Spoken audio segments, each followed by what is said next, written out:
নমস্কার প্রিয় দর্শক বন্ধুরা, রিতাস কিচেনে অনেক অনেক স্বাগত জানিয়ে আজকের রেসিপি শুরু করছি।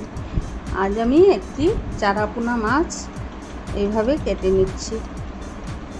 দেখো বন্ধুরা, পুরা মাছটা আমি থালা করে নিয়ে ধুয়ে নিয়েছি। এবারে সামান্য একটু আদা, সামান্য একটু রসুন গ্রেট করে নিলাম। দিয়ে দিচ্ছি নুন, দিয়ে দিচ্ছি হলুদ গুঁড়ো, এখানে নিয়েছি কাঁচা লঙ্কা, পেঁয়াজের পেস্ট, দিয়ে দিচ্ছি 1 টিস্পুন সর্ষে বাটা, দিয়ে দিচ্ছি শুকনো লঙ্কার গুঁড়ো। এগুলো সব একসাথে করে আমি মাছের গায়ে নুন হলুদ মাখিয়ে মাছের যে পকেটটা বানিয়েছি তাতে মশলাটা ঢুকিয়ে নিচ্ছি। বন্ধুরা, এইভাবে একবার বানিয়ে খেয়ে দেখো।